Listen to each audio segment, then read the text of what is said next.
Everyone. तो चलिए हमारा new FF love between demon and humans का सेकंड पार्ट शुरू करते हैं। पहले पार्ट में हमने देखा था कि ह्रूशे और एलान वंग जी की शादी तय की गई थी। आज देखते हैं कि आगे क्या होता है। अब हम जिंगशी का सीन देखते हैं। लान वंग जी जो कि बेड पर बेहोश है, जियांग चेंग उसके पास बैठा है। तभी जिंगशी के बाहर नॉक होता है। जियांग चेंग दरवाज़ा खोलता है तो वहाँ पर लन सिचन थे। लन सिचन कहते हैं, जियांग चेंग, वांग जी कैसा है? जियांग चेंग कहता है, उन्हें अभी होश नहीं आया है। हीलर ने पट्टियाँ तो कर दी है, लेकिन जख्म बहुत गहरा है, अभी होश नहीं आएगा। जियांग चेंग कहता है, अंकल और एल्डर्स ने क्या फैसला लिया है? लन सिचन कहते हैं, अंकल ने शादी के लिए हाँ कर दिया है और कल ही शादी है। जियांग चेंग कहता है, लेकिन हांग वनजन अभी ठीक नहीं हुए हैं, ना ही तो वो कल तक ठीक होंगे। वो अभी चल भी नहीं पाएंगे और ऊपर से उनकी स्पिरिचुअल एनर्जी लॉक है, वो जल्दी हील भी नहीं हो सकते हैं, तो फिर शादी कैसे? लान सिचन कहते हैं, अंकल ने फैसला सुना दिया है। लान सिचन कहते हैं, चेंग तुम जाकर थोड़ा आराम कर लो, शाम होने वाली है। तुमने ब्रेकफास्ट भी अच्छे से नहीं किया था। तब तक मैं जिंगशी के बाहर हूँ, थोड़ा देर रेस्ट कर लो, फिर रात में आ जाना। जियांग चेंग कहता है, ठीक है, मैं जल्दी ही आ जाऊँगा। लान सिचन हाँ में नोट करते हैं और जियांग चेंग वहाँ से चला जाता है। और लान सिचन जिंगशी के डोर के बाहर खड़े रहते हैं, क्योंकि वो अभी अंदर नहीं जा सकते, क्योंकि लान वंग जी अपर बॉडी पूरी तरह से ड्रेसअप नहीं है, इसलिए कोई अल्फा अंदर नहीं जा सकता। जियांग चेंग के जाते ही लान वंग जी अपनी आँख खोलता है। वो बहुत देर पहले ही जाग गया था। वो धीरे से अपने हाथ के बल अपने आप को सीधा करने की कोशिश करता है, लेकिन वो बेड पर गिर जाता है, क्योंकि उसके अंदर उतनी स्ट्रेंथ है ही नहीं। वो बिना गोल्डन कोर के और भी ज़्यादा वीक हो गया है, लेकिन वो अपने आप को इनकरेज करता है और एक बार फिर उठने के लिए कोशिश करता है, लेकिन दोबारा वो बेड पर गिर जाता है। वो हार नहीं मानता, वो एक बार फिर अपने आप को उठाने लगता है। उसकी बॉडी में बेतहाशा पेन हो रहा है। उसका फेस पेल पड़ चुका है और उसकी आंखें पेन से लाल हो चुकी है, लेकिन वो उठने की कोशिश करता है। वो मन में दोहराता है, लान वंग जी, तुम्हें उठना होगा, तुम्हें उठना होगा तुम्हारे बेबी के लिए। बहुत दर्द को सहने के बाद वो बेड पर बैठ जाता है। वो मेडिटेशन पोजीशन पर बैठता है और अपनी आंखों को बंद कर लेता है और अपने एक हाथ को अपनी बेली पर रखता है। उसे कुछ महसूस होता है। वो अपनी आंखें खोलता है और एक चैन की सांस लेते हुए अपने दर्द कर रहे शरीर को वापस बेड पर लेटा लेता है और अपनी आंखें बंद कर लेता है और अपनी आंखें बंद करते हुए कहता है, बेबी, तुम ठीक हो। मैंने कहा था मैं तुम्हें कुछ नहीं होने दूंगा। वो इतना थक चुका था कि वो लेटते ही सो जाता है। लान वंग जी को कैसे पता कि उसका बेबी ठीक है? और उसे यह यकीन भी था कि उसके बेबी को कुछ नहीं होगा।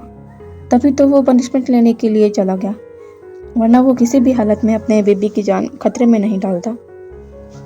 लान वंग जी मेडिसिन का अच्छा खासा नॉलेज रखता है। जिस दिन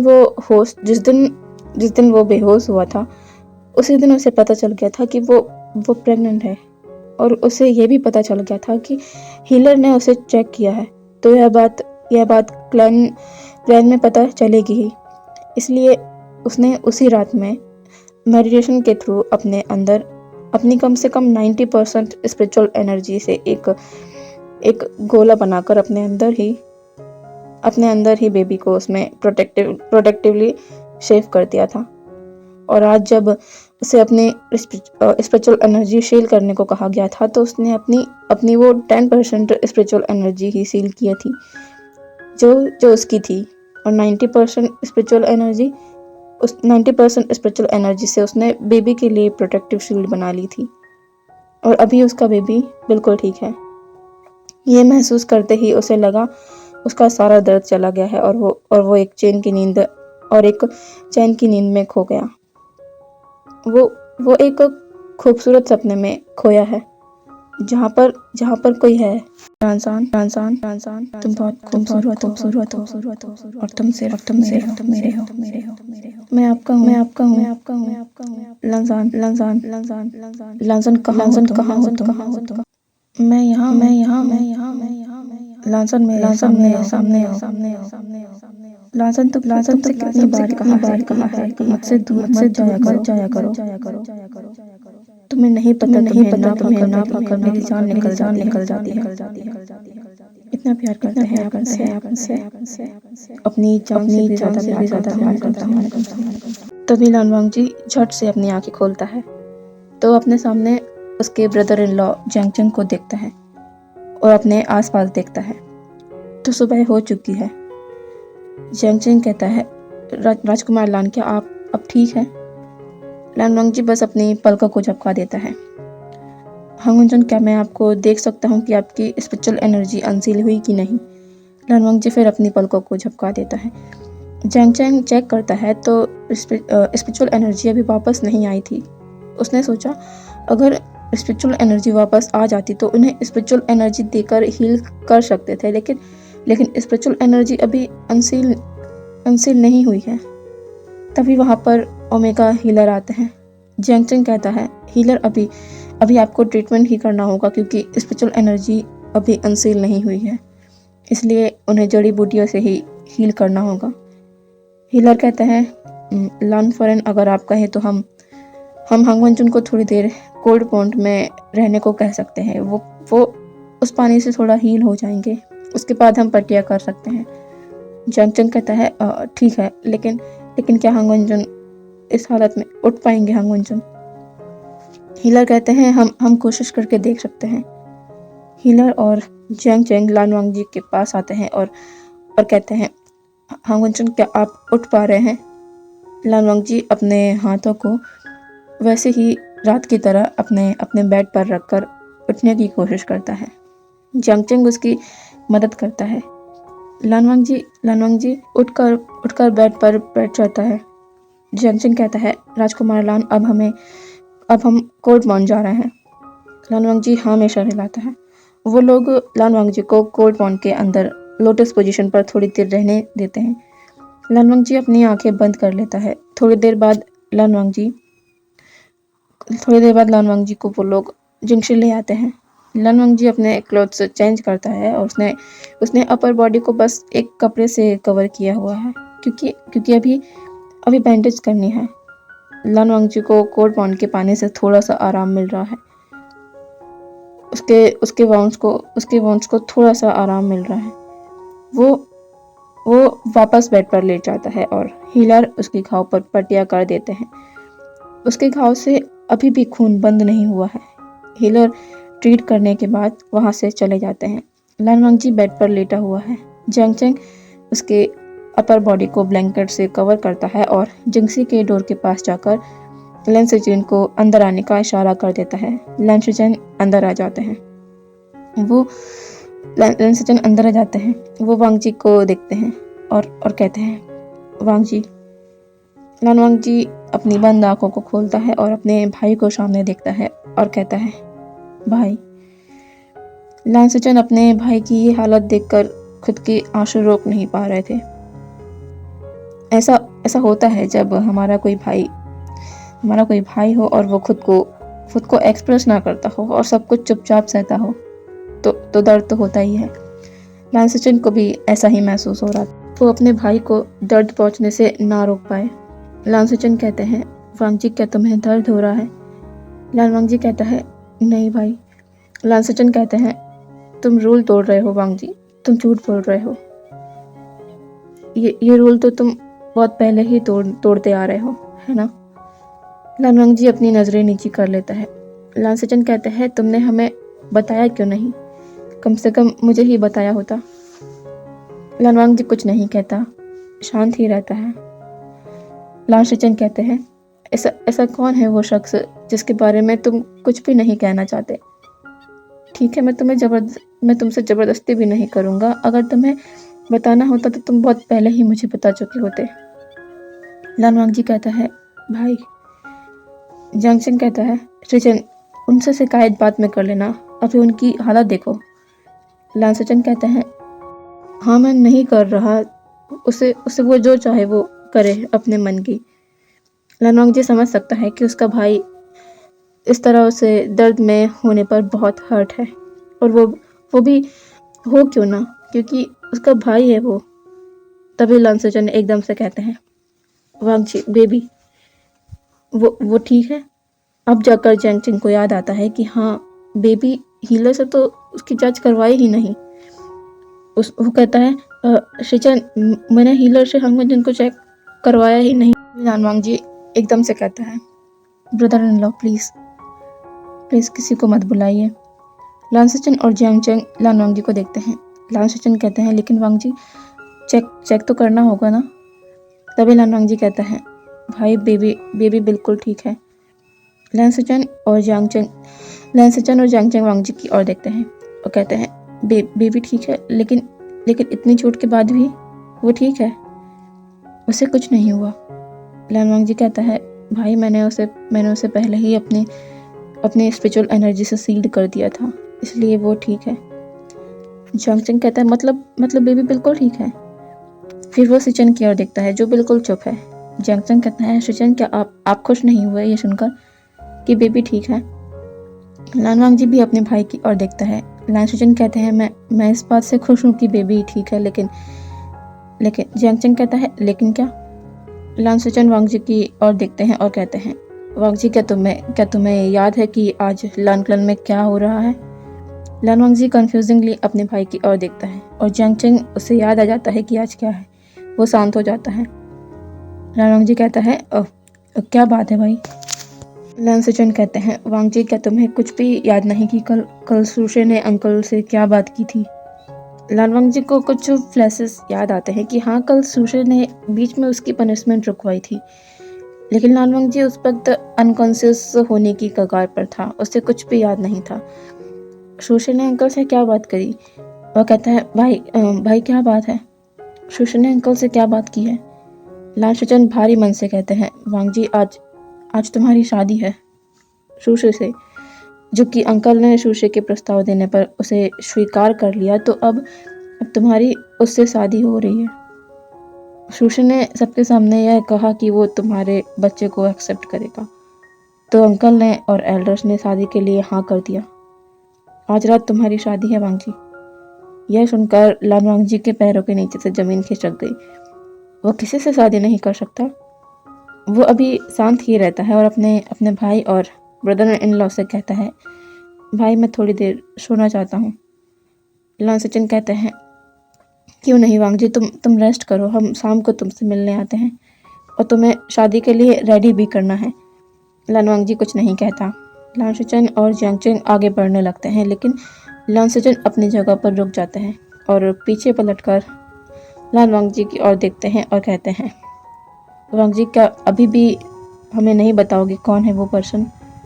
मैं इतना तो समझ ही गया हूँ कि वो पर्सन हम लोगों की जान पहचान का नहीं है। कौन है वो वांगजी? लान वांगजी अपने भाई की ओर देखता है और मन में कहता है, भाई मुझे माफ़ कर दीजिए। लान सिचन जब बहुत देर तक वांगजी कुछ नहीं कहता तो लान सिचन कहते हैं, कोई बात नहीं वांगजी, मैं तुम्हें किसी भी बात के लिए फोर्स नहीं करूँगा। अगर तुम नहीं बताना चाहते तो नहीं सही, लेकिन मुझे तुम पर विश्वास है, तुम कभी किसी गलत पर्सन को नहीं चुनोगे। यह कहकर लान सिचन और जियांगचंग वहाँ से चले जाते हैं। उनके जाने के बाद लान वांगजी अपने बेड से उठने लगता है। वो बेड का सहारा लेकर उठ जाता है और उसकी बॉडी में अभी भी बहुत पेन है। वो बेड से उतरता है और आगे बढ़ने लगता है। वो अपने स्टडी टेबल के पास आता है और एक कागज में कुछ लिखने लगता है। जब वो लिखकर हो जाता है तो वो बैकयार्ड की ओर बढ़ जाता है और फिर से वही अपने हाथों को आगे करता है और वो ईगल उसके हाथ में आकर बैठ जाता है।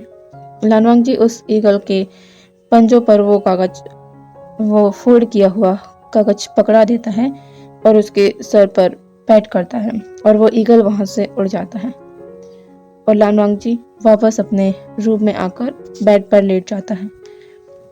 वो ईगल वापस उसी जगह पर जाता है और वो चिट्ठी उसी पर्सन के हाथ में देता है और उड़ जाता है। वो पर्सन जब उस चिट्ठी को पढ़ता है तो वो घबरा जाता है और अपने घर के अंदर जाता है और कुछ सामान लेता है और घर से कहीं के लिए निकल जाता है। अब हम वापस लान क्लैन पर आते हैं।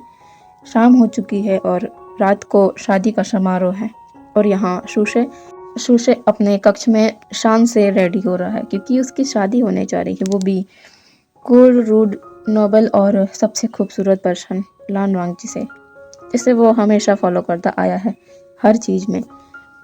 वो युद्ध कला हो या फिर उसके जैसा अपीयरेंस, जैसे कि उसके जैसी तलवार रखना, उसके जैसा ऑरा रखना और उसके जैसे राइटिजियस बनने की कोशिश करना, जो कि वो है नहीं। अब देखते हैं कि उसको हंग वंचन मिलता है या नहीं। लैन क्लैन को थोड़ा सा डेकोरेट किया गया है। शादी लैन क्लैन के अंदर ही होने वाली है, इसीलिए दूसरे क्लैन को उसकी कोई भी खबर नहीं है। अब जिंगशी में देखते हैं लान वांगजी जो कि रेड रोब्स पहने हुए खड़ा है। चेहरे पर कोई भाव नहीं है, ना खुशी के, ना ही दुख के, ना ही कोई एक्साइटमेंट है और ना ही कोई डर। जैनचिंग उसके पास खड़ा है। तभी लान सिचन जिंगशी के अंदर आते हैं और अपने भाई को देखते हैं जो कि रेड रोब्स में ब्राइड के गेटअप में है।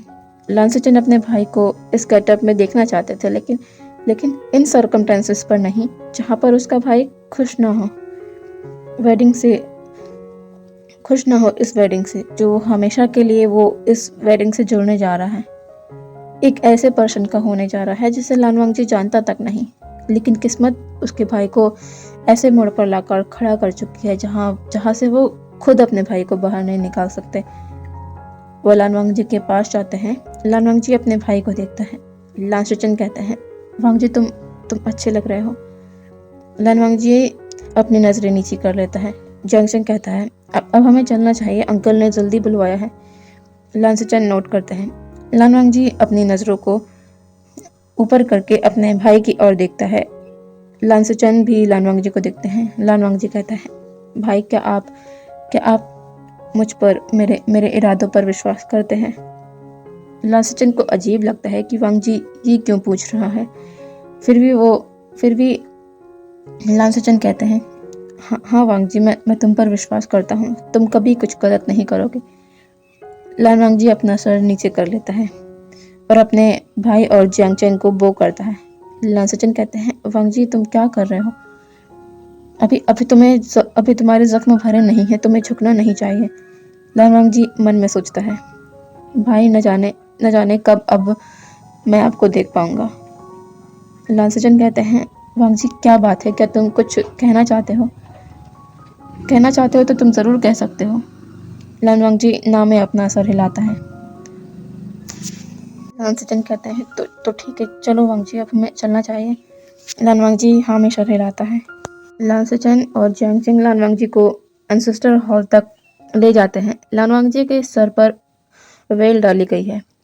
लान वांगजी अभी पूरी तरह ठीक नहीं हुआ है। चलने के लिए उसे अभी सहारे की जरूरत पड़ती है। वो लोग एंसेस्टर हॉल के पास पहुंच जाते हैं। सबसे सामने शूशे कुछ एल्डर्स के साथ खड़ा हुआ है। उसके चेहरे से ही झलक रहा है कि वो कितना खुश है। लान वांगजी को धीरे धीरे लान सिचन और जियांगचेन स्टेज की ओर लाते हैं। शूशे लान वांगजी को ऊपर से नीचे तक दिखता है। उसकी नज़रों में लस्ट साफ दिख रही थी। वो थोड़ा आगे जाकर अपना हाथ आगे करता है कि लान वांगजी उसका हाथ पकड़े और आगे बढ़े, लेकिन लान वांगजी उसके हाथ को इग्नोर करके अपने भाई के साथ उनके सहारे से आगे बढ़ जाता है और शूशे बस अपनी मुठ्ठियाँ कसते रह जाता है।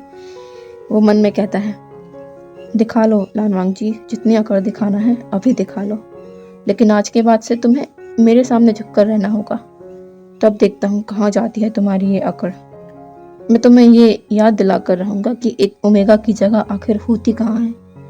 यह सोचकर वो अपनी जगह पर वापस आकर खड़ा हो जाता है। लान वांगजी को उसके साइड में खड़ा किया जाता है। दोनों की वेडिंग स्टार्ट होने ही वाली थी कि एंसेस्टर हॉल का दरवाज़ा जो बंद था वो जोर से खुलता है। सभी लोग उस तरफ देखते हैं, लेकिन ताज्जुब की बात यह थी कि वहाँ पर कोई भी नहीं था। तो फिर दरवाज़ा कैसे खुला? सभी लोग एक दूसरे की ओर देखने लगते हैं। तभी अचानक ज़ोरदार हवा चलने लगती है। हवाएं इतनी तेज हैं कि लालटेन जो जल रहे हैं वो नीचे गिर रहे हैं और खिड़कियां तक हिलने लगी हैं। सभी लोग इधर उधर देख रहे हैं कि ये हो क्या रहा है। तभी सभी के कानों में एक ईगल के बहुत जोर से चीखने की आवाज़ आती है। सभी लोग ये सुनकर एकदम से डर जाते हैं और डर के कारण एक दूसरे के पास आने लगते हैं। और लानवांग जी इन सब को महसूस करके अपनी आंखें बंद कर लेता है और मन में कहता है, आप आ गए। हवाओं का बहाव और ज़्यादा तेज होने लगता है और ईगल के चीखने का साउंड और ज़्यादा तेज होने लगता है, जैसे कि वो करीब आ रहा है। लान कोरन कहते हैं, ये सब क्या हो रहा है? मौसम तो ठीक है, फिर ये हवाएं और ये आवाज़ किसकी है? कोई भी नहीं समझ पा रहा था कि ये हो क्या रहा है। लान सचन कहते हैं, हमें बाहर जाकर देखना चाहिए। सभी लोग एंसेस्टर हॉल से बाहर जाने लगते हैं। आवाज़ बढ़ते जा रही थी।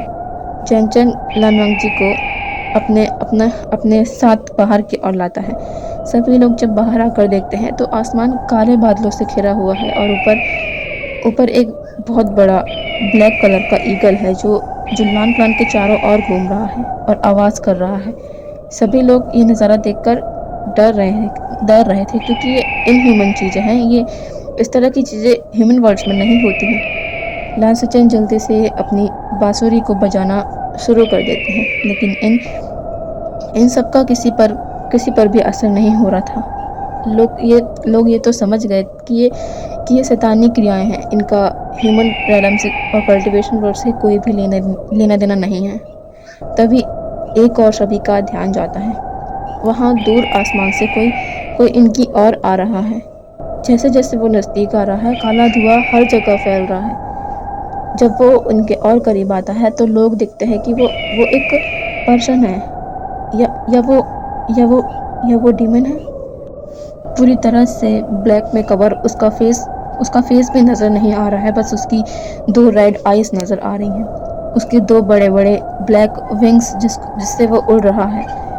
एक ह्यूमन से भी बड़ा शरीर, दिखने में बहुत ही डरावना। उसके आसपास से ब्लैक स्मोक निकल रहा है। उसके हाथ में उसकी तलवार है। वो उनके करीब आ रहा है। लोग ये देखकर दंग है कि ये बड़ा सा डीमन ह्यूमन वर्ल्ड में, वो भी लान क्लान में। वो डीमन क्लाउडोसिस में आकर आसमान से नीचे उतर जाता है और सभी उस डीमन को देखकर डर चुके थे। वो अपने बड़े बड़े विंग्स और अपने एक हाथ में तलवार के साथ धीमे कदमों से उनके पास आ रहा था। उसका फेस अभी भी क्लियर नज़र नहीं आ रहा था। उसकी रेड आंखों के अलावा कुछ भी नज़र नहीं आ रहा था उसके फेस पर। उससे बहुत ही ज़्यादा ब्लैक स्मोक निकल रहा था। जिनको भी क्रॉस करके वो आगे गुजर रहा था, वो अपने कदमों को पीछे ले रहे थे क्योंकि लेकिन शॉकिंग बात यह थी कि लान कुरन ने किसी को भी उस पर हमला करने को नहीं कहा। क्यों? जबकि ह्यूमंस तो डीमंस को पसंद नहीं करते हैं, उनसे नफरत करते हैं, तो फिर लान कुरन इस डीमन को रोक क्यों नहीं रहे हैं? वो डीमन सभी को क्रॉस करता हुआ बस एक की ओर बढ़ा जा रहा है, लानवांग जी की ओर। लानवांग जी का फेस तो वेल से कवर है। जियांगचंग ने लानवांग जी का हाथ पकड़ लिया है। उसी चैन भी उनके पास आ गए थे। वो डीमन लानवांग जी की ओर एक कदम और बढ़ाता है। तभी उसके सामने शूशे अपनी तलवार लेकर आ जाता है। उस डीमन ने अपने हाथ में ब्लैक स्मोक क्रिएट किया और उसे शूशे पर थ्रो कर दिया। शूशे दूर जाकर गिरा। यह देखकर और भी लान डिसिपल उस पर हमला करने के लिए आगे आ गए, लेकिन इस बार उसने अपनी 2 उंगलियों को आगे किया और उन उंगलियों के बीच एक तलिस्मान आ गया। उसने उस तलिस्मान को एक्टिवेट कर दिया, जिससे जितने भी लान क्लान मेंबर थे उनके आगे एक रेड कलर की शाइन करती हुई लाइन बन गई। जब लोग उस लाइन से आगे बढ़ने की कोशिश कर रहे थे तो आगे ही नहीं बढ़ पा रहे थे। अब सिर्फ लानवांग जी उस लाइन से बाहर था। वो डीमन लानवांग जी की और अपने कदमों को बढ़ाने लगता है। लान सेचन आगे बढ़ना चाह रहे थे, लेकिन वो इस लाइन को क्रॉस कर ही नहीं पा रहे थे। वो डीमन अब लान वांगजी के सामने खड़ा था। वो अपने हाथ को ऊपर करने लगता है, जिससे ब्लैक स्मोक निकल रहा था और झटके से लान वांगजी के उस वेल को हटा देता है। लान वांगजी की नज़रें नीचे थी। उस डीमन की रेड आइज लान वांगजी पर ही थी। वो जब देखता है कि लान वांगजी उसकी और नज़रें नहीं कर रहा है, उसकी और नहीं देख रहा है, वो डीमन अपने कदमों को आगे बढ़ाता है। वो इतना बड़ा है कि लान वांगजी उसके शोल्डर तक ही आ पाता है। लान वांगजी का ना देखना उसे ट्रिगर कर जाता है। वो अपने हाथ आगे करता है और लान वांगजी की बैक पर उसकी वेस्ट के अराउंड रैप करता है और झटके से उसे अपनी ओर खींच लेता है। लान वांगजी उसकी चेस्ट से हिट होता है। लान वांगजी अपने लिप्स को दबा लेता है और कसकर अपनी आंखें बंद कर लेता है, क्योंकि इस सडन एक्शन से उसे पेन हुआ, क्योंकि वो अभी पूरी तरह से ठीक नहीं हुआ है। जितने भी लोग वहाँ मौजूद थे, ये देखकर शॉक हो चुके थे। उस डीमन ने हांग वनजुन को इतनी इंटीमेट तरीके से पकड़ा हुआ है और हांग वनजुन कुछ रिएक्ट नहीं कर रहे हैं। आखिर ये हो क्या रहा है? और लान सेचन भी समझ नहीं पा रहे थे कि वांगजी कुछ क्यों नहीं कर रहा। जेंचन भी समझ नहीं पा रहा था कि लान वांगजी ऐसा क्यों होने दे रहा है। और उस डीमन के चेस्ट पर अपना सर रखा वांगजी धीरे से अपनी आंखों को खोलता है और उसका फेस एक तरफ था, तो उसकी नज़रें सीधे अपने भाई और ब्रदर इन लॉ पर जाती हैं, जो उसे डरे हुए एक्सप्रेशन से देख रहे थे। लेकिन जब लान सेचन ने वांगजी की नज़रों में देखा तो वो शांत हो गए, क्योंकि उन्होंने अपने भाई की आंखों में कुछ देखा। जब वो डीमन देखता है कि लान वांगजी की नज़र अब भी उस पर नहीं है, वो लान वांगजी को ब्राइडल स्टाइल कैरी कर लेता है और क्लाउड रिसेस से और आगे की ओर बढ़ने लगता है। लान वांगजी जाते हुए अपनी नज़रों को पीछे करके अपने अंकल और भाई ब्रदर इन लॉ को देखता है। उसकी आइज़ थोड़ी सी टेढ़ी हो चुकी थी। वो मन में कहता है, मुझे माफ़ कर दीजिएगा, मैं यहाँ पर नहीं रुक सकता, क्योंकि आप लोग उसे एक्सेप्ट नहीं करेंगे और मेरे बच्चे के लिए मैं सेल्फिश हो रहा हूँ, अपने लिए सेल्फिश हो रहा हूँ और उसके लिए सेल्फिश हो रहा हूँ। अलविदा। अब न जाने कभी मैं आप लोगों को देख पाऊंगा या नहीं। अपना ख्याल रखिएगा। वो डीमन क्लाउड रिसेस के गेट पर पहुंचकर अपने बड़े बड़े विंग्स के साथ लान वांगजी को लेकर उड़ जाता है।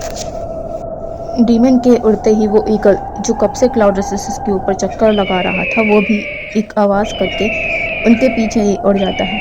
उनके जाते ही सब कुछ नॉर्मल होने लगता है, जैसे कि हवाएं थम जाती है, ब्लैक स्मोक हट जाता है और वो रेड लाइन भी हट जाती है। लेकिन कुछ नॉर्मल नहीं है, तो वो यह है कि डीमन हांग वनजुन को ले गया है। तो चलिए इस पार्ट को यही रोकते हैं। कल मिलते हैं नेक्स्ट पार्ट के साथ। ओके, तो फिर बाय बाय।